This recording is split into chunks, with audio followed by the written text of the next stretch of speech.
Ադրբեջան-Իրան բախման հավանականություն տեսնում եք։ Չեմ բացառում նաև սցենար լինի, որ Հայաստանին էլ փորձեն ներքաշեն կոնֆլիկտի մեջ։ Պետք է լիներ նմանատիպ վերաբերմունք եւ Ուկրաինայի նկատմամբ, եւ Ռուսաստանի նկատմամբ։ Դու պետք է ցույց տաս քո ուժը, անվտանգությունը։ Մի բաժակ ջուրը իմ կարծիքով իրենք լավ էլ տվել են, դաժե մի դույլ ջուր են տվել։ Եթե պետք է քայլը արվի, պետք է արվի ժամանակին, մյուս կողմին ցավացնելու համար ինչ որ ակնհայտ գործողություններ կամ հայտարարություններ լինեն։ Շոուների արդյունքում իրենց փոխանցվում է այդ հանգիստ լինելու էմոցիաները։ Մեր բարեկամների թշնամիների հետ փորձում են բարեկամանալ։ Վատ սցենարի դեպքում Հայաստանը ինչ պետք է անի։ Խաղաղությունը չունի երաշխավորներ։ Շուտ չեն կարողանում կողմնորոշվել, շուտ չեն կարողանում քայլերը ձեռնարկել։ Մենք լինելու ենք ուժեղ եւ հասկանալի գործընկեր։ Արդեն 10-րդ օրն է Իրանում պատերազմը շարունակվում է։ Մենք նկատեցինք նաև հարված Նախիջևանի ուղղությամբ, Ալիևն էլ հայտարարեց, որ պետք է բանակը բերել մարտական պատրաստվածության։ Բախման հավանականություն տեսնում եք։ Տեսեք, երբ մենք խոսում ենք մեր արտաքին քաղաքականության Հայաստանի Հանրապետության գործող իշխանությունների արտաքին քաղաքականության անհասկանալի դիրքավորում ունենալու վերաբերյալ, հենց նման իրավիճակներում կողմնորոշվելու իրենց շնորհքին պետք է անդրադարձ անենք։ Տեսեք, այս լարված իրավիճակում տարածաշրջանի արդյոք Հայաստանի Հանրապետությունը պետք է կրավորական կեցվածք ունենա։ Արդյոք որևէ դիրքորոշում պետք է չհայտներ։ Սա խոսում է ղեկավարի անձնական որակների թուլությունը պետական քաղաքականությանը պրոյեկտելու մասին։ Մեկ կենցաղային օրինակ բերեմ, որպեսզի համեմատությունը ավելի պատկերավոր լինի։ Տեսեք, եթե մեր թաղամասում լինի հրդեհ, մեծ հրդեհ, մենք եթե նույնիսկ կարող ենք մեկ բաժակ ջրով որոշակի օգնություն տալ, որպեսզի այդ հրդեհը մարի, մենք առնվազն պետք է այդ քայլը մեր կողմից անենք։ Այսօր Հայաստանի Հանրապետության իշխանությունները ինչ են կարծում, նման իրավիճակը Հայաստանին ձեռնտու է, թե ոչ։ Բնականաբար ոչ։ Իսկ եթե ձեռնտու չէ, ապա այս իրավիճակում իրենք որևէ քայլ պետք է անեն, թե չպետք է անեն։ Առնվազն կոչ, առնվազն հայտարարություն, որ կոնֆլիկտը խաղաղ ճանապարհով հանգուցալուծվի, պետք է լիներ մեր կողմից։ Իսկ վտանգները, ձեր հարցը վտանգներին էր վերաբերվում կամ թե չէ Հայաստանի Հանրապետության համար, բնականաբար անմիջական մեր հարևանի մոտ այսօր պատերազմական իրավիճակ է։ Եվ մենք տեսնում ենք, որ դեպքերը զարգանում են շատ արագ ու շատ տարբեր ուղղություններով։ Հետևաբար մենք ունենք արդյոք այնպիսի դիրքորոշում, թե վատ սցենարի դեպքում Հայաստանը ինչ պետք է անի։ Բնականաբար իշխանությունները իրենց վարկագծով ուզում են пассивություն դրսևորել, որ մենք ոչ մի բանի հետ կապ չունենք, ոչ մի բան մեզ չի սպառնում, բայց պետք է լինենք իրատես։ Խաղաղություն է։ Տեսեք, խաղաղություն, եթե ի նկատի ունեն իշխանությունները, որ կրակոցներ չի լինում, դա արդեն կայացած խաղաղություն է, այստեղ կարող ենք ասել, որ հարաբերական խաղաղություն վերջին շրջանում նկատելի է բնականաբար։ Բայց խաղաղությունը կայուն չէ եւ խաղաղությունը չունի երաշխավորներ։ Մենք բազմիցս ասել ենք, որ իրական խաղաղությունը, կայուն խաղաղությունը պետք է ունենա մեկից ավել երաշխավորներ։ Բնականաբար առաջի հերթին հենց հայկական հզոր բանակը պետք է լինի այդ երաշխավորը, որպեսզի խաղաղությունը պահպանվի, անվտանգությունը երաշխավորվի։ Դրանից բացի պետք է ունենանք նաև մեկից ավելի արտաքին երաշխավորներ, որոնք որ նման իրավիճակներում, օրինակ տեսնում ենք այսօր մեր գործընկեր պետություններից մեկը, առնվազն մեկը ներգրաված է ակտիվ ռազմական գործողությունների մեջ։ Եվ մենք եթե դիտում ենք ընդամենը մեկ երաշխավորի առկայությամբ խաղաղություն, ապա պետք է նաև պատրաստ լինենք, որ քրիտիկական պահերին մեր գործընկերոջը պետք է մենակ չթողենք։ Բայց երբ որ ունենում ես երկու եւ ավելի երաշխավորներ, երկու եւ ավելի գործընկերներ եւ կարողանում ես տարածաշրջանում սուբյեկտայնություն ունենալ,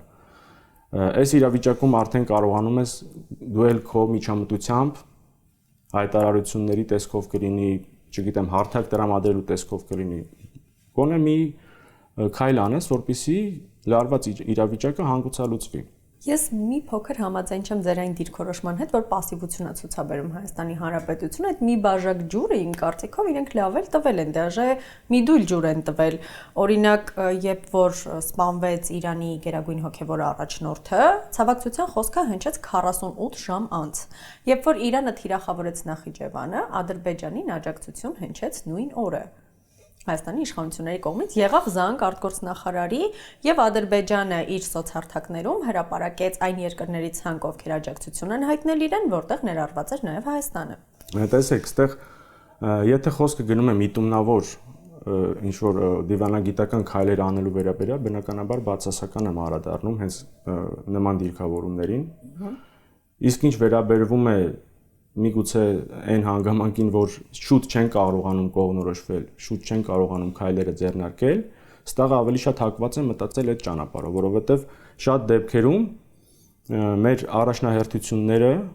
արտաքին աշխարհին մենք ցույց ենք տալիս ոչ թե միտումնավոր ինչ որ քայլեր անելով այդ արդյունքում, այլ պարզապես կարծում եմ երբեմն պրոֆեսիոնալ դիվանագիտության բացակայության արդյունքում հնարավոր է նման իրավիճակներ լինի։ Այսինքն, եթե պետք է քայլը արվի, պետք է արվի ժամանակին, որպեսզի դրսից դա ընկալվի ճիշտ, այլ ոչ թե միտումնավոր ինչ-որ ձգձգումներով։ Կարծում եմ այս իշխանությունների պարագայում մենք բազմիցս հասկացել ենք, որ իրենք միտումնավոր են ամեն ինչ անում, այլ ոչ թե այնքան էլ չեն հասկանում կամ դիվանագիտական ձախողում է։ Օրինակ, եթե փորձենք մի փոքր համեմատական տանենք Ռուսաստան-Ուկրաինա պատերազմի ժամանակ իրենց գործողությունների հետ, Ուկրաինային աջակցություն, մարդասիրական օգնություն, ստացվում է, որ կարծես թե մեր բարեկամների թշնամիների հետ փորձում են բարեկամանալ։ Տեսեք, մենք երբեք չենք ասում, որ մարդասիրական օգնությունները կարող են բացասական անդրադառնալ։ Մարդասիրական օգնությունը պետք է իրականացվի Հայաստանի Հանրապետության կողմից բոլոր երկրներում, որտեղ որ ունենք շփումներ, որտեղ որ ունենք բարեկամություն, որտեղ որ ունենք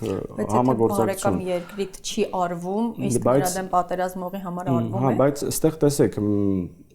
պետք է քո գործողությունները ի վնաս մյուս կողմի չլինի։ Ինչ վերաբերվում է ցավակցական հերագրեր ուղարկելուն կամ